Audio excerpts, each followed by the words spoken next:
hit fast and furious across this nation. We'll get to that here in just a moment, but recognize this, folks. God has yet to make his first mistake. He is in control. Keep your eyes on Jesus. And even as you hear these stories, I mean, the Apostle Paul wrote, in the last days, perilous times would come. Talked about the issues. You'll read them in 2 Timothy chapter 3, the first several verses there. But he also encouraged us as we go to the next chapter to preach the word. And certainly that's what we need to do in such a time as this, to proclaim the gospel, because it is only the gospel, faith in Jesus Christ, that will truly change man's hearts. We're going to begin with the Epic Times here today with a story that late yesterday, Joe Biden announced a $1.9 trillion stimulus plan to address the ongoing CCP virus pandemic in the United States, saying we have no time to waste when it comes to getting this virus under control and building our economy back better, he announced in a statement. The American Rescue Plan includes another $1,400 stimulus payment check to be added to the $600 check that Americans are receiving, and I guess illegals as well. The legislative proposal also provides about $440 billion for struggling communities, small businesses, educators, public transport workers, first responders. Biden is also calling to increase the minimum wage to $15 an hour. How is that going to help? How is that going to help in such a time when businesses are closing? The Congressional Budget Office has estimated a $15 federal minimum wage would lead to the loss of 1.3 million jobs, and they're looking at putting this in this majority-passed stimulus package.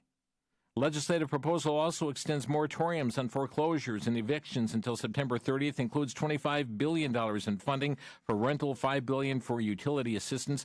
Some of these aspects are talking about putting in a reconciliation bill that only needs 51 votes. Some votes are going to require 60 votes unless they get rid of the filibuster, which some have pledged to do as well. Leah Barkokis of the townhall.com writes in detailing his plan for a multi-trillion-dollar relief package to address the COVID-19 pandemic and keep the economy afloat. Joe Biden said he would prioritize everyone except for white, male-owned businesses. He said our priority will be on Black, Latino, Asian, and Native American-owned small businesses and women-owned businesses, finally having equal access to the resources needed to reopen and rebuild. He said we will make a concerted effort to help keep small businesses in low-income communities and big cities, in small towns, rural communities that have faced systemic barriers to relief. The Biden transition team highlighted that clip from his Friday speech on Twitter, which led critics to point out that this was discrimination. Discrimination based on race and sex includes white men and remains unlawful under federal law. Also, President-elect Joe Biden says, reports CNSnews.com, promising that on his first day in office, he will issue an order. Listen to this. Do you have your kids in public schools? He will issue an order requiring all schools that receive federal funding to let transgenders play on the sports teams and use the bathrooms and locker rooms that accord with their gender identity. He's promising first day in office, he's going to issue an order for that to take place. Congressman Jim Jordan spoke on the House floor against the second effort to impeach President Trump, pointing out that 4 years ago, Democrats objected to the Electoral College votes of 2016, two of whom are now leading the impeachment effort of the president. In his opening remarks, the Democratic chair of the Rules Committee said the Republicans last week voted to overturn the results of the election. Guess who the first objector was? January 6, 2017, the first objector is now the Democratic chair of the Rules Committee, Jordan said, referring to James McGovern. And guess which state he objected to? Alabama. He said that's the very first state. He called out the hypocrisy of the Democrats in condemning Republicans who objected to the results of the 2020 election. They can object to Alabama in 2017, but tell us we can't object to Pennsylvania in 2021? Also, the lead impeachment manager, Representative Jamie Raskin of Maryland, fought the certification of electoral votes from Florida in 2017. Incidentally, Mitch McConnell reported this week that he is not going to call the Senate back into emergency session for an impeachment trial. They don't come back into session until January 19th. President Trump gave an address to the nation in a video released late Wednesday, calling on Americans to promote peace, amid the reports of planned demonstrations to take place in the coming days. Here's the address that he gave. My fellow Americans, I want to speak to you tonight about the troubling events of the past week. As I have said, the incursion of the U.S. Capitol struck at the very heart of our republic. It angered and appalled millions of Americans across the political spectrum. I want to be very clear. I unequivocally condemn the violence that we saw last week. Violence and vandalism have absolutely no place in our country and no place in our movement. Making America great again has always been about defending the rule of law, supporting the men and women of law enforcement, and upholding our nation's most sacred traditions and values. Mob violence goes against everything I believe in and everything our movement stands for. No true supporter of mine could ever endorse political violence. No true supporter of mine could ever disrespect law enforcement or our great American flag. No true supporter of mine could ever threaten or harass their fellow Americans. If you do any of these things, you are not supporting our movement, you are attacking it, and you are attacking our country. We cannot tolerate it. Tragically, over the course of the past year, made so difficult because of COVID-19, we have seen political violence spiral out of control. We have seen too many riots, too many mobs, too many acts of intimidation and destruction. It must stop. Whether you are on the right or on the left, a Democrat or a Republican, there is never a justification for violence. No excuses, no exceptions. America is a nation of laws. Those who engaged in the attacks last week will be brought to justice. Now I am asking everyone who has ever believed in our agenda to be thinking of ways to ease tensions, calm tempers, and help to promote peace in our country. There has been reporting that additional demonstrations are being planned in the coming days, both here in Washington and across the country. I have been briefed by the U.S.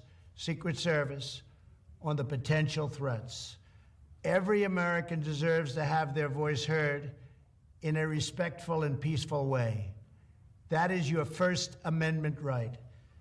But I cannot emphasize that there must be no violence, no law-breaking, and no vandalism of any kind.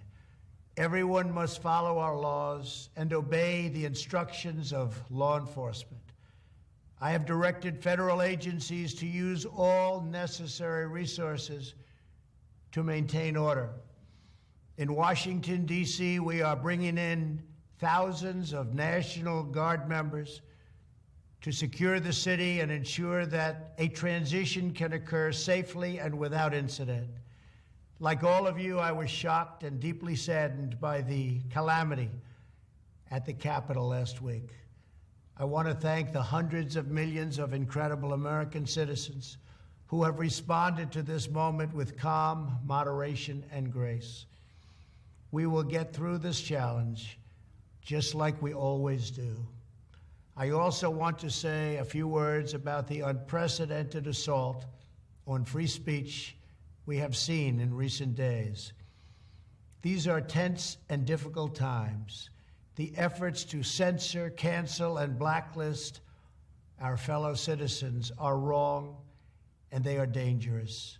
What is needed now is for us to listen to one another, not to silence one another. All of us can choose by our actions to rise above the rancor and find common ground and shared purpose. We must focus on advancing the interests of the whole nation, delivering the miracle vaccines, defeating the pandemic, rebuilding the economy, protecting our national security, and upholding the rule of law. Today I am calling on all Americans to overcome the passions of the moment and join together as one American people. Let us choose to move forward united for the good of our families, our communities, and our country. Thank you, God bless you, and God bless America. You know, it's amazing to see what took place in the Capitol last week and what's taken place as far as violence and what's been perpetrated by individuals who are now shaming what took place in the Capitol. Now, I've got several things I want to share. First of all, from the Epoch Times, Black Lives Matter activist who was seen storming the U.S. Capitol January 6 was charged with being on restricted grounds, civil disorder, and violent entry and disorderly conduct, Department of Justice said yesterday. This is a new court filing. John Earl Sullivan told FBI agents that he was at the Capitol when the breach happened. He said he entered through a window that had been broken out. So BLM activists who stormed the Capitol charged as well. And here is the media wanting to jump on Congressman Louis Gohmert of Texas for a statement that he made on the floor. They said he is calling for more uprisings following last week's Capitol Hill riot. But here is his quote. And folks, it was not him that was advocating this. He was quoting Nancy Pelosi from an earlier statement that had been made, or I believe it was a tweet she had sent out. Here's the quote. I just don't even know why there aren't uprisings all over the country, and maybe there will be. Or sadly, the domestic enemies of our voting system and honoring our Constitution are right at 1600 Pennsylvania Avenue with their allies in Congress. We were called enemies of the state. Those were all quotes from our speaker, Nancy Pelosi. Now, on our side, we didn't take those to be impeachable because we didn't believe she was surely meant that, Gohmert said. But by the Democrats taking this action, you're telling me no, when we say those, we actually mean to incite violence? That's what this action is saying, referring to the impeachment charges. So he's quoting Nancy Pelosi. The media didn't realize at first that they were quoting her and blamed him for calling for more uprisings to take place. Unbelievable. And, folks, we're going to take a break here, but when we come back, I'm just going to outline for you, as has been documented by the Federalists multiple times, where the Democratic Party, individuals there, urging violence against Trump and against his supporters. We'll come to those episodes here right after the break. This is Crosstalk on VCY America.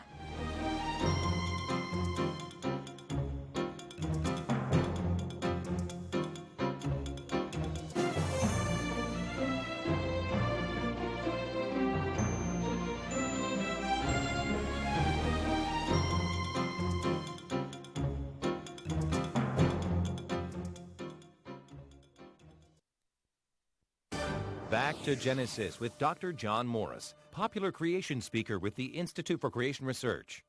Dr. Morris, does the camel store its water in its hump? No, Chris, the camel does not store water in its hump, but it uses that hump to store fat from which it draws energy when it goes for long stretches without food or water. Actually, there are many specific design characteristics about a camel. It has extra long eyelashes to protect its eyes from wind in the desert. It has the ability to close up its nostrils to protect its lungs, and wide pads on its feet, which make walking on sand easier. Its thick coat of hair protects it from extreme temperatures. It has lots of physiological abilities which are moderated when it has to go without water. The camel has played a very important role in human history. In many ways, it's an obnoxious creature, but it's a marvel of God's design. He created all land animals on day 6 of Creation Week, back in Genesis. This is Chris O'Brien. Thanks for going back to Genesis.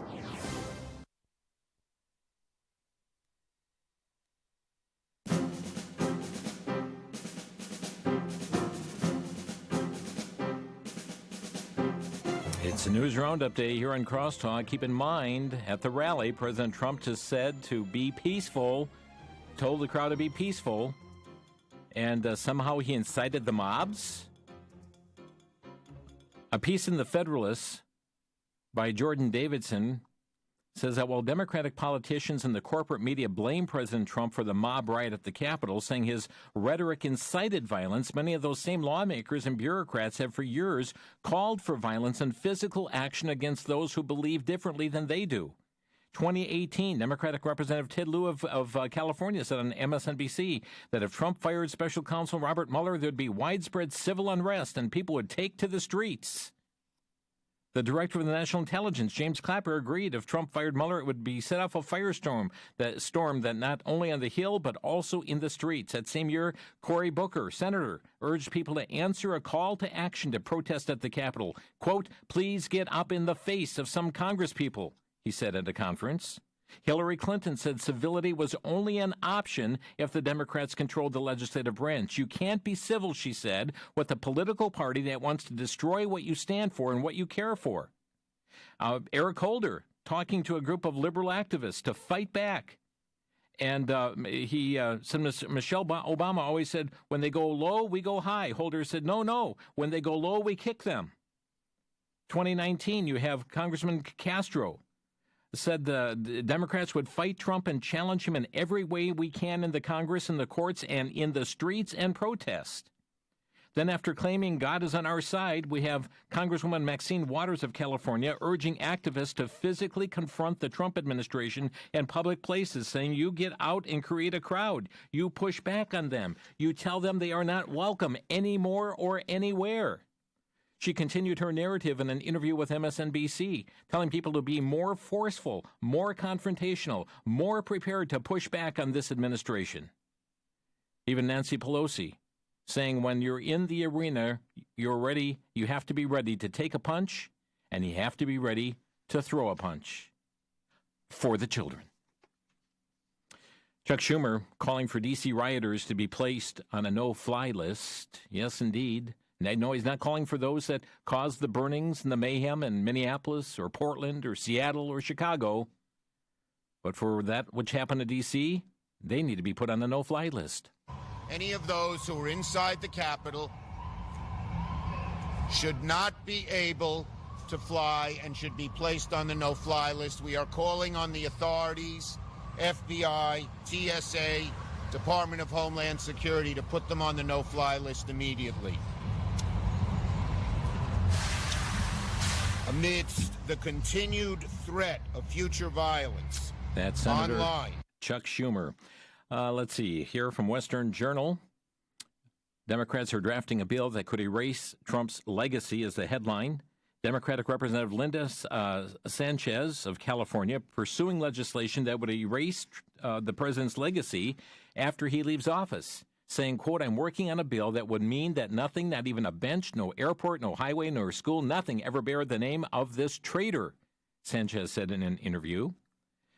Democratic Texas Representative Castro tweeted out, in addition to supporting the impeachment and removal of Donald Trump, I'm also preparing legislation that would prohibit any federal building or property from being named after President Donald J. Trump. Epoch Times reporting President-elect Joe Biden, January 8th, promised to defeat the National Rifle Association while he's in office and to end our epidemic of gun violence. New York Post, President of the New York State Bar Association announced that it has opened a probe into whether to remove President Trump's lawyer Rudy Giuliani as a member of the bar over incendiary remarks that he made before the Capitol siege and his efforts to cast doubt on the 2020 election. Because of his efforts to cast doubt on the election, folks, we could go quote after quote after quote after quote for those who doubted the 2016 election. Just because he has said that there's been widespread voter fraud and challenged the results of the Georgia U.S. Senate runoff. Got to pull his law license, shut him down, gag him. WND.com, GoDaddy kicks the biggest gun forum off the internet without explanation. Biden's agenda means he should be impeached for violating our constitutional rights and inciting violence. Joe Biden once promised that fellow Democratic presidential hopeful Beto O'Rourke, who famously threatened to send cops out to confiscate certain weapons, would be his point person on gun control if elected. It seems that agenda has been launched even before the inauguration. The Federalist reports AR-15.com, the largest gun forum, has been shut down by the web hosting company GoDaddy. Epoch Times reporting that a Texas woman who bragged about ballot harvesting has been arrested now for fraud. Raquel Rodriguez, filmed during an undercover project by Project Veritas, a nonprofit journalism watchdog group, She said on video footage released last year that she would deliver at least 5,000 votes countywide for $55,000 in cash and would hire her entire team. She acknowledged that what she was discussing could land her some prison time. Well, based on that footage, Texas Attorney General Ken Paxton has opened an investigation. That probe led to her arrest January 13th. From townhall.com, Terry Jeffrey writing that Biden will introduce a constitutional amendment to entirely eliminate private dollars from our federal elections. Biden believes it's long past time to end the influence of private dollars in our federal elections. As president, he said he will fight for a constitutional amendment that will require candidates for federal office to solely fund their campaigns with public dollars, that's your tax dollars, and prevent outside spending from distorting the election process. Also on Town Hall, Representative Marjorie Taylor Greene of Georgia announced this week Wednesday, that she will file articles of impeachment against President-elect Joe Biden on January 21st, 2021, the day after Biden will be inaugurated as the 46th President of the United States, saying that she'll be filing the impeachment against Joe Biden for abuse of power. She tweeted out. The Congresswoman told Newsmax that she was filing articles of impeachment against Biden because of the Biden family's overseas business activities with foreign entities, saying, quote, "We have to make sure our leaders are held accountable." Taking a look here at the Epic Times, the Senate Committee on Foreign Relations scheduled a hearing for January 19th for the confirmation of Antony Blinken. That's Joe Biden's nominee for Secretary of State. The hearing will take place one day prior to the inauguration. Blinken served as the Democratic staff director for the committee from 2002 to 2008, and then served under the Obama administration as a deputy assistant to the president and national security advisor. Blinken is likely to face inquiries about his role with West Exec, that's an advisory firm that he founded, which recently deleted a portion of its website. What did they delete? Well, one of the deleted sentences says West Exec can advise on strategies to screen foreign research partners and donors, reduce risk associated with operations in China, and navigate those issues with the Defense Department. Isn't that interesting? Also from lifenews.com, Joe Biden just gave another pick, a pro-abortion politician, to his list of cabinet appointees.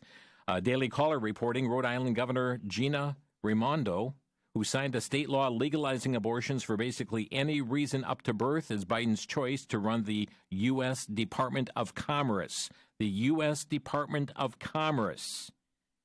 By the way, a report states Rhode Island was ranked the worst state to start a business, according to a 2019 Forbes analyst. And now she is nominated to run the Department of Commerce. Abortion activists praise Samantha Power, the choice to lead the U.S. Agency for International Development as a steadfast voice for human rights Wednesday. This was announced by the Biden transition team. She will assist Biden in restoring taxpayer funding to Planned Parenthood and other global abortion advocacy groups. Arizona's legislature is the first in the nation to produce a resolution to protect against a Democrat court packing. We've been told that court packing is something that is going to come up to mitigate the Trump administration's placing in of constitutionalists into office, originalist. And so the attitude is that if we pack the courts, we put create more liberal seats on the bench, then we'll be able to undo what these justices who are committed to the Constitution will do. Arizona now the first state to have a resolution in opposition to that. Also reported here from Western Journal, Joe Biden will be asking Congress to help him create a path to citizenship for America's illegal immigrants. Kamala Harris said Tuesday. Harris said the bill would immediately hand out green cards to immigrants who are covered by the Temporary Protected Status or Deferred Action for Childhood Arrivals program, according to Politico. The incoming administration wants to reduce the time it takes to become a citizen to 8 years. Right now it's 13 years process. And New American reporting that Google Google has pledged to back as yet unspecified immigration policies and legislations expected from the Biden administration. According to Reuters, the company also said it would pay for the application fees of about 500 young immigrants seeking employment under DACA. The statement positioning Google to support Biden administration immigration policies comes from a blog post by Kent Walker, Google's Senior Vice President of Global Affairs. Google coming in and said, yeah, we're going to help fund this undoing of the immigration laws here in our land, is what we've seen them under the Trump administration. Also, interesting report that came from Jihad Watch. On the night of December 29th, and they're quoting the Center for Immigration Studies, on the night of December 29th, up to 400 mostly Cuban migrants forced their way past Mexican immigration and over payment turnstiles on the Paso del Norte Bridge with a desire to force their way to downtown El Paso, Texas. U.S. Customs and Border Protection Mobile Field Office force officers met them in riot gear, used concrete blocks tipped by a wire to block the onslaught mid-bridge as many of the migrants were chanting, Biden, Biden, Biden.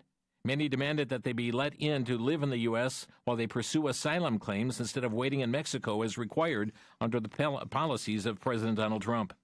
By the way, President Trump celebrating now the 450th mile of border wall as he went to the border to celebrate that. Let's get into some of the censorship issues. Parler. After the removal of social media platform Parler from the Google Play Store and the Apple Store and smartphones and subsequent removal by Amazon, the CEO, John Matze, told Fox News, or Matz said that on Tucker Carlson that he feared for his safety with people threatening his life. He said it's threats on his life. I can't go home. And he said this is not just, about civil liberties. They can shut down a $500 million company overnight. Parler was shut down by the tech giants Apple, Google, and Amazon. The popularity of the app rocketed after Twitter banned the account of President Trump on its platform. Twitter has also been accused of purging numerous conservative accounts as right-wing commentators began tweeting that they were losing followers by the thousands. PragerU said they had lost to over 5,000 followers. Matt Walsh at the Daily Wire tweeted out that they lost about 5,000 followers. Parler is fighting back, though. LifeNews.com reporting that Monday they announced it will sue Amazon for antitrust violations after the site was scrubbed from the web overnight. Said the companies falsely claim Parler is responsible for the Capitol riots on January 6. World leaders now from numerous nations are coming to defend the president's right to have access to social media. At present, the president's been banned from Twitter and Facebook, Pinterest, Snapchat, Reddit, Instagram. I believe there's others there as well, but you've got a number of leaders from nations like in Germany and the European Union and from France and Norway and Australia coming to say this is dangerous where this is heading. And we'll have some more to share after the break. You're listening to Crosstalk.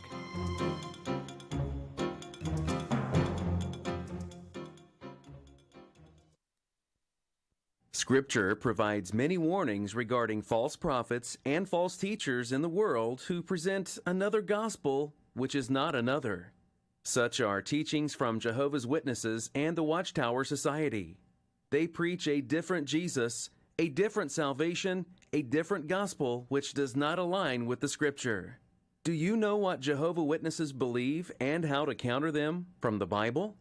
In the book, Reasoning from the Scriptures with Jehovah's Witnesses, author Ron Rhodes presents point-by-point lists of the favorite tactics and arguments used by the witnesses, along with effective biblical responses to each one. Presented are hundreds of good questions that you can ask to challenge the Jehovah's Witnesses' confidence in the Watchtower Society. VCY is offering Reasoning from the Scriptures with Jehovah's Witnesses for a donation of $19 or more. It is available by calling 1-800-729-9829.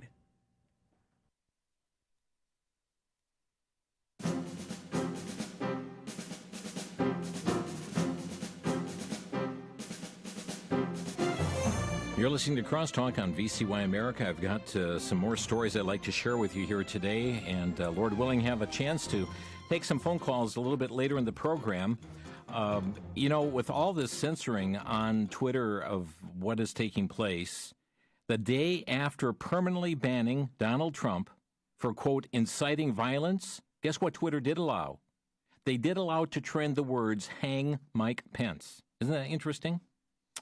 Also, reported from lifenews.com, an abortionist notorious for posting inflammatory comments on Twitter has now accused a pro-life leader, Lila Rose, of being a domestic terrorist last week. In her short tweet, Rose shared a fundamental belief of the pro-life movement, and abortion is wrong because it is a violent destruction of an innocent human being's life. A unique individual human being begins at conception, an undeniable scientific fact, and an abortion ends that human being's life. People outraged, saying this is a terrorist attack. Folks, abortion is violent. That's what Twyla says. Abortion is violent. And accusing her of liking her to being a terrorist for saying abortion is violent. By the way, it's been reported, Epoch Times, this was on the 14th, so this is a couple days ago here now, that the social media giant Facebook and Twitter collectively have seen $51.2 billion in combined market value wiped out. People dumping their stock in these companies. Also, it's amazing what's going on. Todd Starnes writes of a Tennessee high school principal. He's been put on administrative leave. What did he do? He told his students they should be alarmed by the recent crackdown on free speech on social media platforms like Facebook and Twitter. This is Barton Thorne. He's a principal of Cordova High School. He told students during the morning announcements that they needed to be aware of the censorship happening on social media, saying, quote, "I'm not going to tell you what to think. I just want to help you think." He told the students in a video that was posted on YouTube, "This isn't about Trump. This is about speech." Well, evidently, this is a no-no at the Shelby County Schools because the principal at Cordova High School has been placed on paid administrative leave pending the outcome of the review of the comments that were made, says spokeswoman Jerica Phillips, as she told television station WREG, punished for warning kids about censorship that's happening on Twitter and Facebook. Even the ACLU is now warning of the unchecked power after Facebook and Twitter has suspended the president. In the state of Florida, State Representative Randy Fine sent a letter to Governor DeSantis demanding that the state divest from tech giants Facebook, Twitter, Amazon, Apple, and Alphabet, Google. Let's see. Yeah, Representative Nunes also calling for racketeering investigation of the big tech companies following the Parler ban. It's a story that's appearing right now at the Epoch Times. But now Twitter is crying boo-hoo. Twitter is complaining it is being censored in a foreign election after they have permanently banned President Trump. WND.com reports, and other prominent conservatives, Twitter is condemning the blocking of social media and messaging apps by Uganda during the African nation's election, prompting many Twitter users to point out the irony. Ahead of the Uganda election, we're hearing reports that internet service providers are being ordered to block social media and messaging apps, said a tweet from the account of Twitter's global policy team.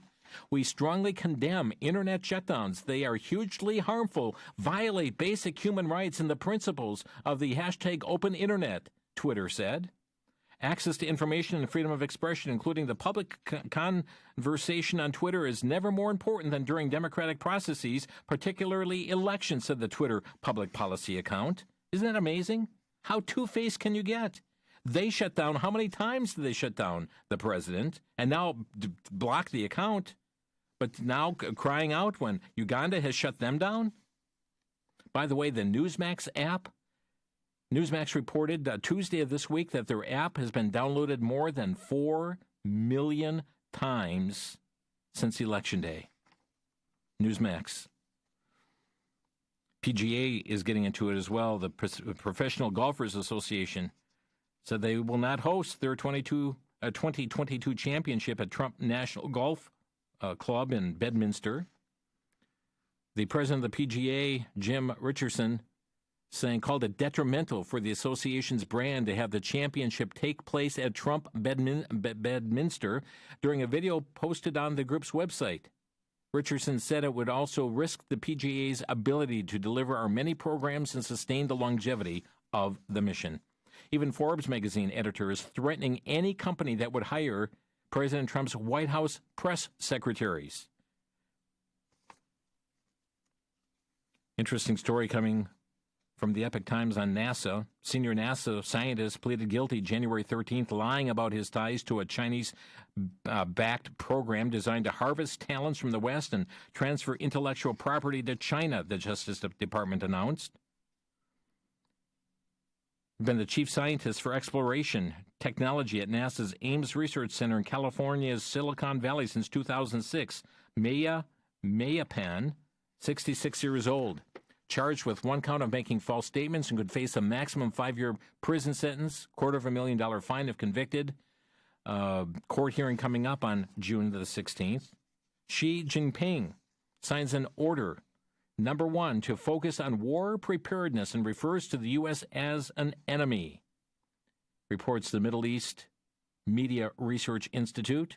Chinese Communist Party leader Xi Jinping signed Central Military Commission Order Number 1 to implement Jinping's thinking on strengthening the military, focus on war preparedness, make better use of advanced technologies in training and weapon systems, and improve joint training and operations among the People's Liberation Army's military branches. One of his greatest concerns is preventing the independence of Taiwan and ensuring that the U.S. support for Taiwan be militarily challenged by constant People's Liberation Army readiness.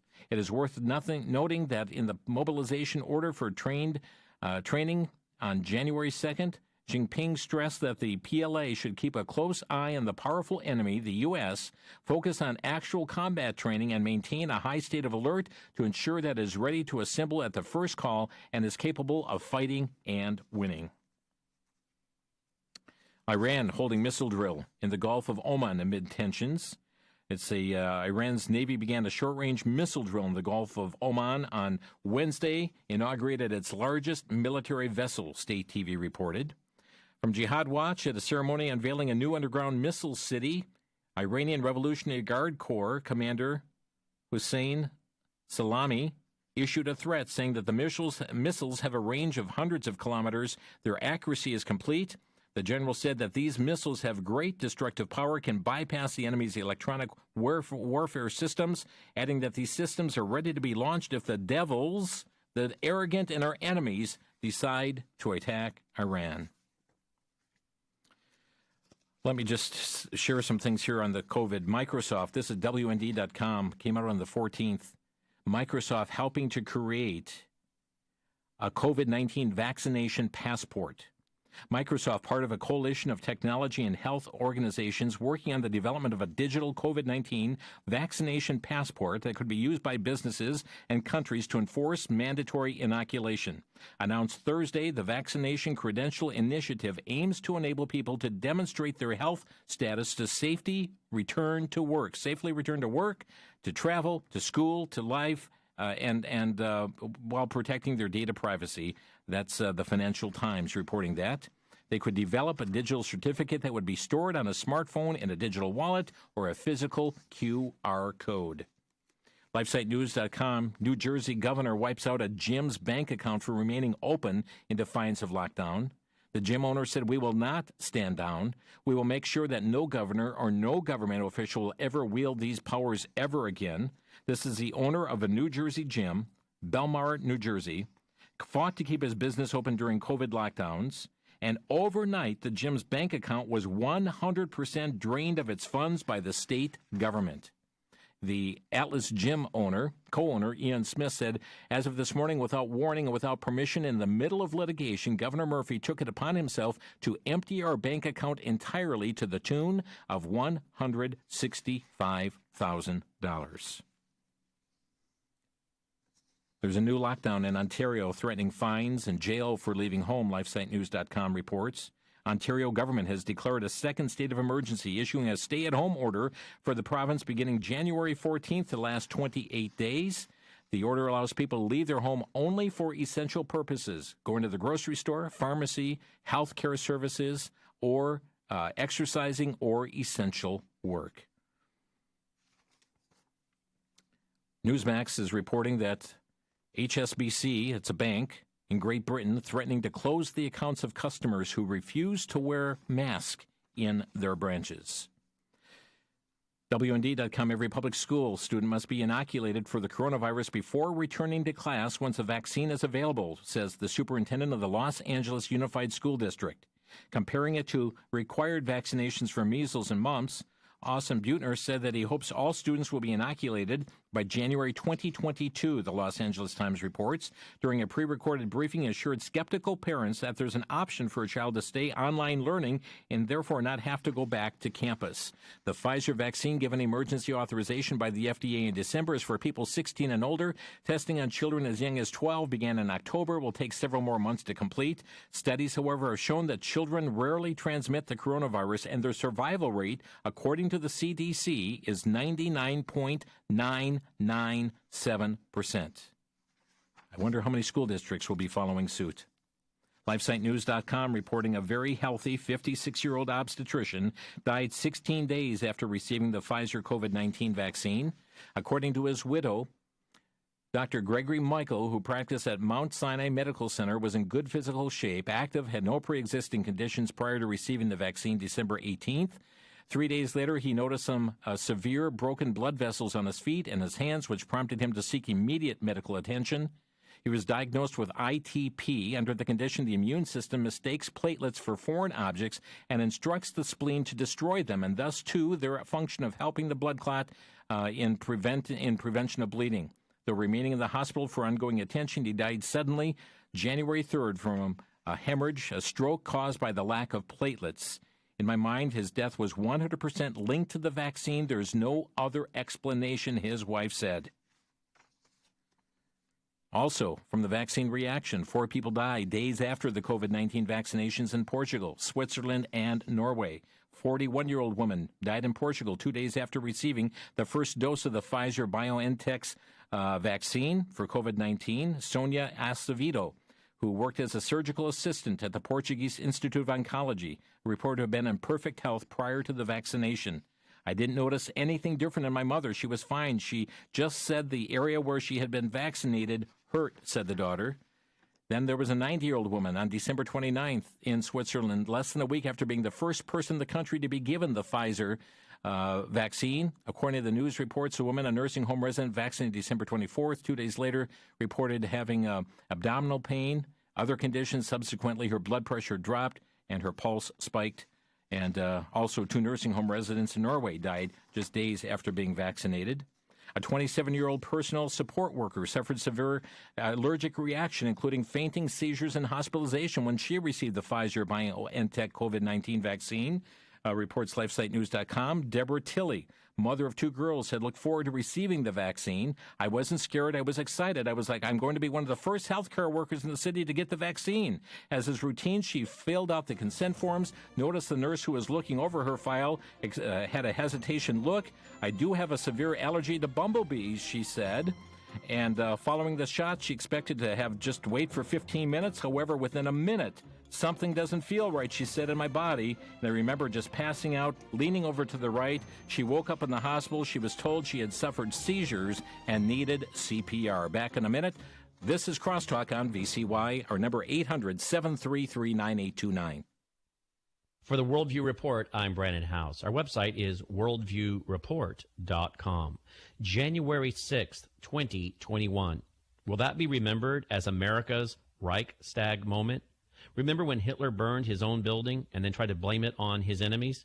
Apparently, there is increasing evidence, including video, of just that occurring. Antifa, Black Lives Matter, anarchists, invading the U.S. Capitol and doing the damage. Maybe a few Trump people got caught up in it, but somebody clearly opened the doors. I've been to the U.S. Capitol many times, lived there in the D.C. area for 8 years. I used to go there when there were no metal detectors and anyone could walk in. I've been there years after. Everything is locked down. Somebody had to open those doors. Somebody had to remove the police. And you've seen the video of the police removing the barricades and letting them in. Folks, I think this was a staged event to now blame conservatives, Christians, constitutionalists as being domestic terrors. America better wake up and not buy the propaganda.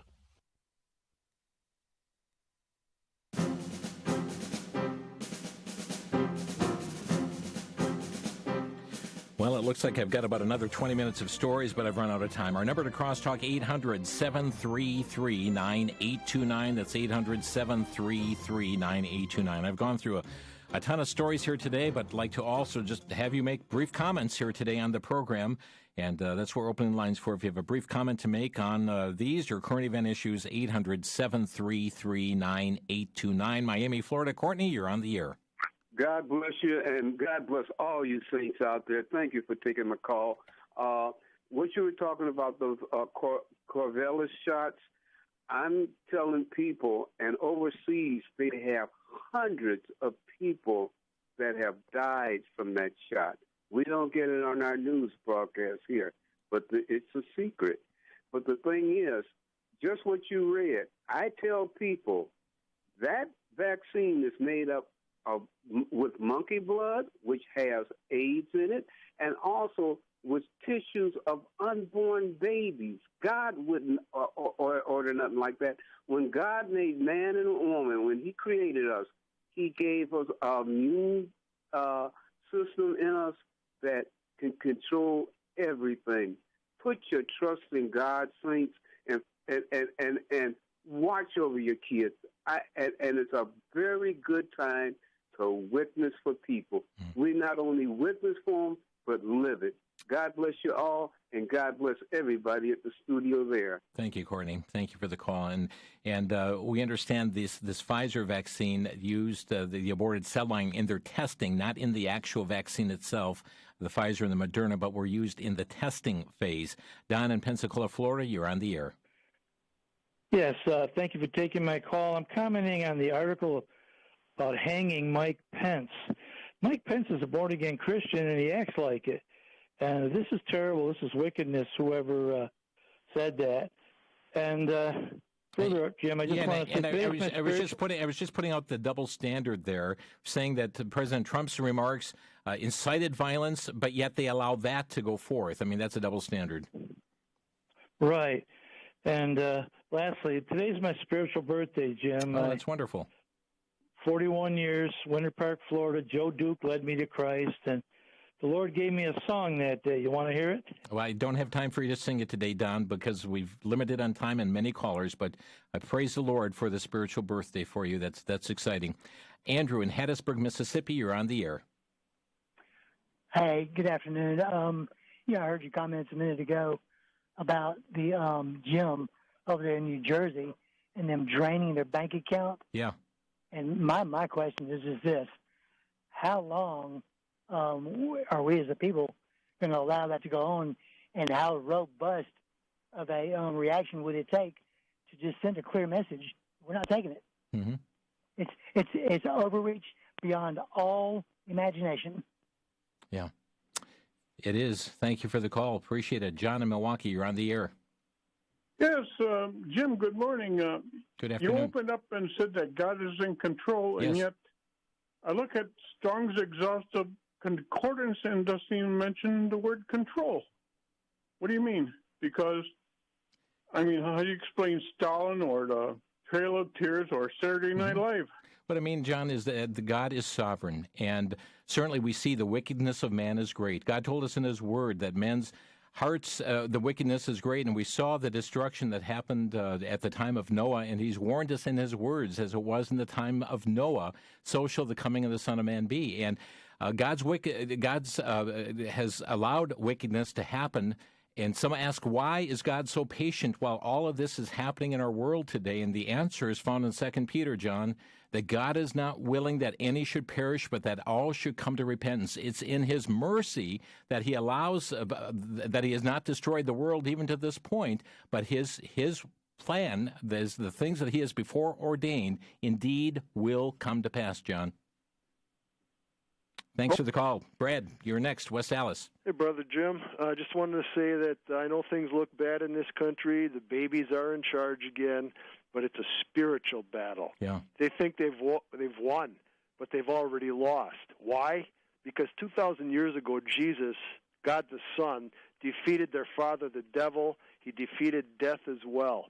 And, yeah, it's bad, but remain faithful, do good, pray, and batten down the hatches.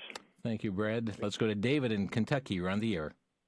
Yes, Jim, thank you for taking my call. On the one hand, I'm a born-again Christian, and I know that ultimately Jesus is Lord of all. Mm-hmm. Having said that, with it seeming that the wheels are just coming plumb off of everything that's moral and right, mm-hmm. What do you think, Jim, of the possibility of states succeeding the Union, say, for instance, the 14 states that were ignored by the Supreme Court?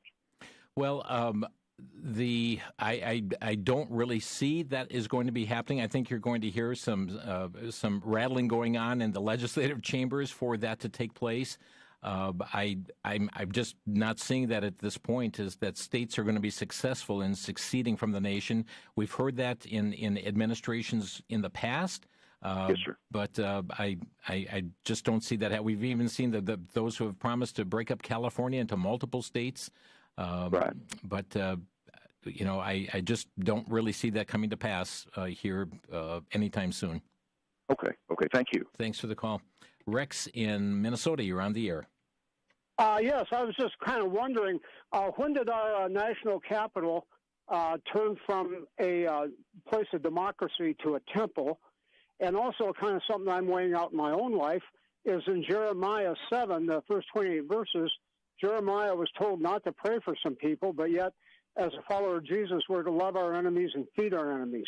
So I'm kind of balancing that out. Indeed, we are to love our enemies. There's nothing, yes, indeed we are to, and to feed them. That is certainly true, Rex.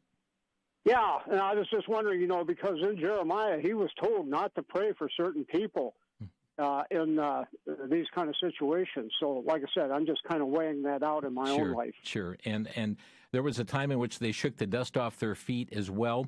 Have to take it all into context, and the 20-some verses you mentioned just will not be able to delve into that in the last minute here that we have. Dan in Waukesha, you're on the air.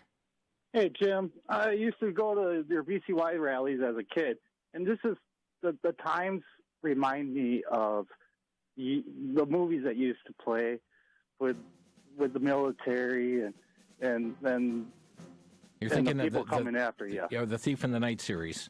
Yeah. Yeah, I mean, it very much plays out like that film series, and what an eye-opener. I wish I had more time. I am out of time. Thank you, Dan, for the call, and to others as well. Friends, it's certainly interesting times in which we live. Indeed, God's in control. His plan is going to come together, but he's not willing any should perish. All should come to repentance. Trust Christ as your Savior. You've been listening to Crosstalk via satellite and the Internet from VCY America. Views expressed may or may not be those of this station. For a CD of today's program, send a donation of $6 or more to VCY Take Ministry, 3434 West Kilbourne Avenue, Milwaukee, Wisconsin, 53208. Or download by RSS or podcast from crosstalkamerica.com. And join us again for Crosstalk.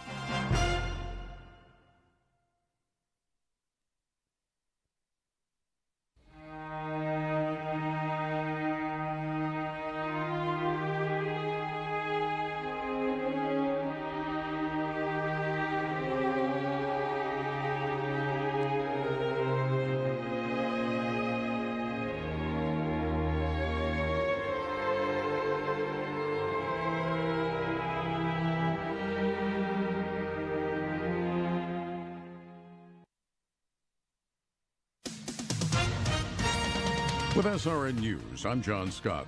One Democrat senator is urging his colleagues to put off an impeachment trial for President Trump until the chamber deals with other key legislation.